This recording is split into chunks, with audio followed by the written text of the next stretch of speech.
여러분들 스레드라고 들어보셨습니까? 인스타그램이랑 계정이 연동되는데 텍스트 기반의 SNS 플랫폼입니다. 제가 2달 동안 루틴에 넣어가지고 하루에 1시간에서 2시간씩 매일 5개씩 발행을 했습니다. 그러다 보니까 팔로우가 6,000명이 넘게 생겼어요. 지금 7,000명이 좀 넘었습니다. 그 여정에 대해서 제가 좀 공유를 드려보려고 합니다. 스레드라는 플랫폼을 활용하는 게 굉장히 의미가 있다고 저는 생각을 하거든요. 어떻게 활용하면 좋을지에 대해서 제가 생각했던 것들 말씀을 좀 드리려고 합니다. 영상이든 사진이든 글이든 간에 클릭해야지 볼 수 있는 게 있고 클릭 안 해도 볼 수 있는 게 있어요. 유튜브 같은 경우에는 유튜브 피드를 올리다가 썸네일을 보고 클릭해서 들어가서 보잖아요. 릴스나 쇼츠 같은 경우에 내가 그냥 스크롤하면 계속 그냥 자동으로 재생이 돼버리는 거예요. 스레드 같은 경우에는 이게 하이브리드인 거예요. 스레드의 홈피드에 보면은 유튜브처럼 이렇게 컨텐츠들이 쭉 있어요. 올리면서 계속 보는데 이게 다 보이는 게 아니라 스레드의 말뜻 자체가 실타래라는 뜻이거든요. 글을 하나 쓰면은 그 밑에 댓글 형태로 글의 내용을 계속 추가할 수 있게 되어 있어요. 내가 3개짜리 스레드로 본문을 구성했다 그러면은 피드에는 첫 번째 스레드만 보인단 말이에요.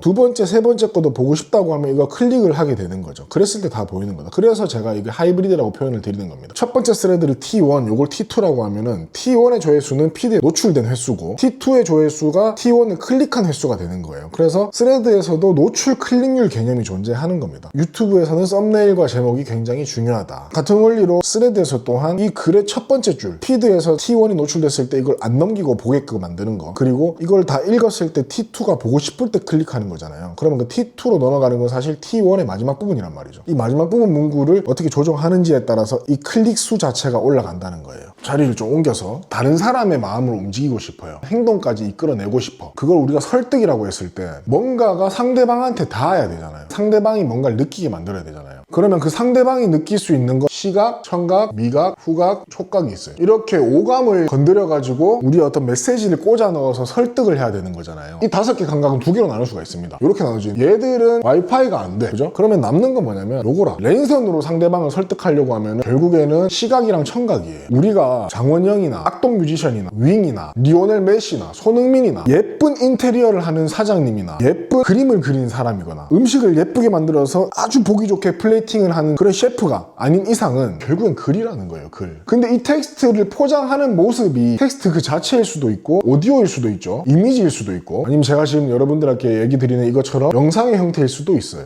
그래서 여기서 출발해가지고 이렇게 발전될수록 컨텐츠의 어떤 포장의 형태가 풍부해지는 셈인 거죠. 이게 이렇게 뻗어나갈수록 변수가 너무 많아지는 거죠. 제가 어떤 메시지를 여러분들한테 전달드리고 싶은데 그거를 쭉 읽었어요. 예를 들어서. 그럼 오디오잖아요. 거기에 BGM을 깔았어. 그래도 오디오잖아요. 근데 이게 BGM 마음에 안 들 수도 있고 BGM이 너무 커서 목소리가 작게 들린다든지 발음이 너무 잘 안 들려. 그리고 이 딕션이 마음에 안 들고 이 사람이 말투가 사투리라서 난 그게 마음에 안 들어. 그러면은 이런 변수들이 내 메시지한테 계속 영향을 준다는 거예요. 반대로 시너지도 있을 수 있겠죠. 제가 지금 영상으로 말씀드리잖아요. 제 보여지는 모습이 마음에 안 들고 내 발음이 마음에 안 들고 눈빛이 마음에 안 들고 말하는 꼬라지가 마음에 안 들고 이 조명이 마음에 안 들고 이 칠판의 색깔이 검은색이 좋은데 흰색에다가 보드마카 칠하는 게 싫어서 이탈을 해버릴 수가 있다는 거예요. 결국 우리가 전달하려는 거는 글의 형태일 수밖에 없는데 시청각으로 직관적으로 우리가 감동을 줄 수 없다면 이렇게 포장을 해나갈수록 변수가 너무 많아지는 거예요. 이 말은 뭐냐면 어떤 성과가 나왔을 때 어떤 것 때문에 터졌는지 우리가 알 수가 없다는 거죠. 변수들이 너무 많아지니까. 근데 반면에 이 텍스트 그 자체만을 가지고 우리가 상대방의 반응을 파악해 볼 수 있다면 분석이 가능하고 반복이라는 시도를 유의미하게 해볼 수 있다는 거예요. 그걸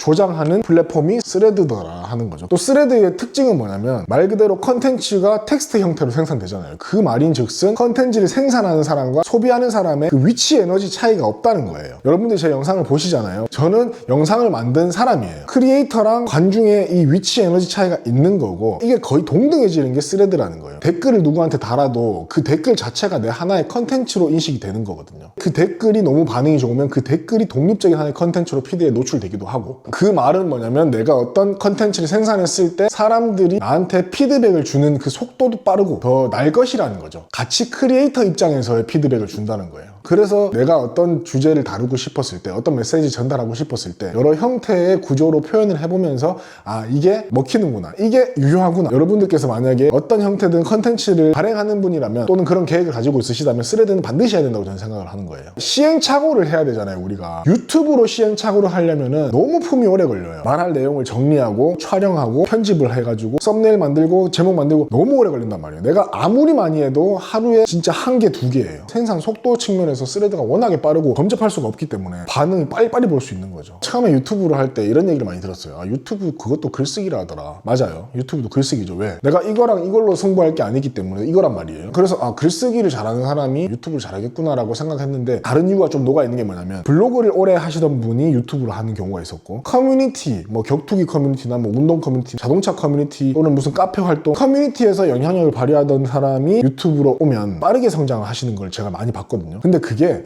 그 사람들이 평상시에 글을 많이 쓰니까 글쓰기를 잘해서라기보다는 많은 시도를 글로써 해본 거예요. 그러니까 어떻게 했을 때 사람들이 좋아하고 어떻게 했을 때 이게 터지더라는 거를 이미 자기도 모르게 학습이 되어 있는 거죠. 그래서 그거를 가지고 유튜브의 표장 형태로 이 글을 풀어내니까 성과가 빨리 나오는 거예요. 저도 처음엔 그랬어요. 스레드 대세니까 그냥 해봐야겠다. 어젯밤부터 아침까지 생각했던 거를 막 정리해서 글로 올렸어요. 안 돼! 조회수 20 나오고 나는 이게 진짜 내 좋은 생각인 것 같아가지고 스레드로 또 글로 정리해서 올렸는데 또 안 돼. 근데 그런 거를 유튜브로 올린다 그러면은 시간은 더 많이 들어가는데 그게 되겠냐 이거예요. 안 된다니까요. 스레드를 잘하는 방법에 대해서 제가 찾아봤어. 스레드에 보면 공유랑 리포스트가 있거든요. 공유 10, 리포스트 10. 요게 10 이상의 컨텐츠를 찾아서 그 구조를 학습해서 내 내용을 녹이면 된다는 그런 내용이었는데 그걸 찾기만 하면은 그 본문을 쭉 끌어가지고 내가 쓰는 AI 툴, 뭐 챗GPT라든지 제미나이라든지 클로드한테다가 10개, 20개 이렇게 해가지고 공통된 구조를 파악하자. 구조를 우리가 정리하자. 그래서 앞으로 내가 이 구조에다가 내 메시지를 담겠다. 그렇게 가능하잖아요, 지금은. 근데 그렇게 하려면은 이 10짜리를 찾아야 되는데 그걸 찾는 게 너무 오래 걸리는 거예요. 1시간 동안 끌고도 몇 개밖에 못 찾아. 그래서 내가 이 시간에 차라리 내가 그냥 만들자. 그래가지고 컨텐츠를 직접 생산하기 시작한 게 2달 전이거든요. 그 컨텐츠들을 하나하나 제가 다 모아놨어요. 스레드는 인스타랑 유튜브처럼 채널 페이지나 계정 프로필 페이지에서 바로 조회가 안 되거든요. 그러니까 나도 내가 발행한 컨텐츠를 못 찾아. 매일 5개씩 했잖아요. 그래서 그걸 모아놨던 것들 중에서 터지는 글들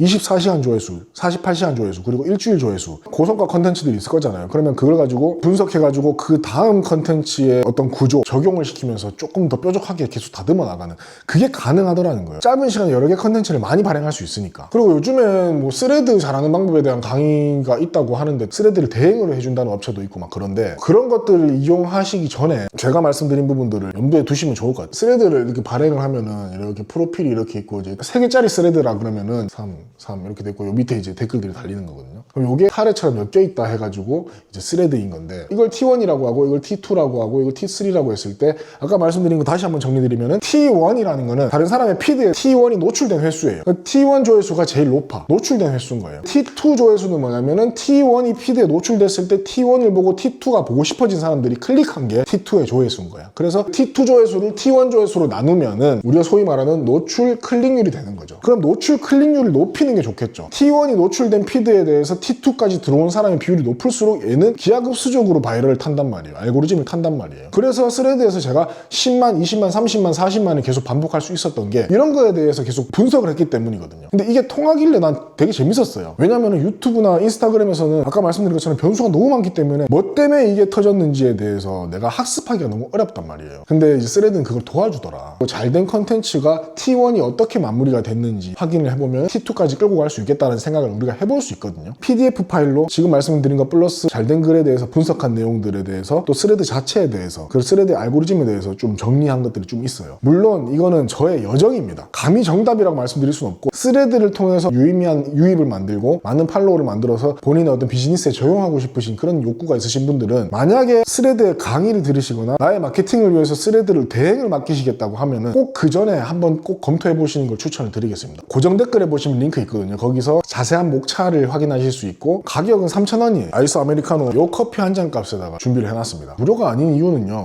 무료면은 우리가 소유 효과라는 게 안 생겨요. 저 같은 경우에도 남이 그냥 선물해준 책을 읽은 게 하나도 없어요. 이 지불이라는 행위를 통해야지만 여러분들이 자료를 열람하는 그 시간 자체의 가치가 높아지는 거라고. 우리가 맨날 이제 옷 정리할 때 옷장 앞에서 아무것도 못 버리잖아요. 그게 왜 못 버리냐면은 소유 효과가 있기 때문에 못 버리는 거라. 내가 과거 어느 시점에 지불이라는 행위를 했기 때문에 그게 강하게 남아있기 때문에 이건 내 거야 라는 소유 효과가 있어서 이게 더 소중한 거거든요. 우선 잘된 글들이 어떤 구조로 만들어졌는지, 그래서 이걸 가지고 첫 번째 줄을 제가 헤드카피라고 이름 붙였거든요. 헤드카피는 어떻게 썼고 T1은 어떻게 마무리가 되어가지고 T2가 넘어갔는지, 그리고 우리가 퍼널이라고 하죠. 이 컨텐츠들 간에 유기적으로 퍼널을 만들어가지고 독자들이 내 피드에서 내 글에서 계속 맞물게 하는 방법. 스레드는 역주행이 좀 없다고 생각했거든요. 근데 역주행이 있더라고요. 내 글을 인용시키고 내 글을 리포스트를 내가 하고 마크업이라고 해서 내가 내 글에 하이라이트를 해가지고 또 피드에 노출시키는 방법도 있고 유의미했던 것들, 제 경험들을 다 적어놨습니다. 그리고 또 마지막으로 한 가지는 컨텐츠 퍼널 있잖아요. 퍼널. 예를 들어서 내 잠재곡이 나비라. 그럼 나비가 처음에 나한테 날아오게 하려면은 어떤 꽃이 있어야 되겠죠. 어떤 꽃의 역할을 하는 게 있고 제일 마지막에 결국엔 잠재고객이 어떤 결제를 하게 만들고 싶다면은 마지막에는 이 관문이 필요하잖아요. 그 결제라는 그 랜딩 페이지가 필요한데 그 여정을 이 스레드로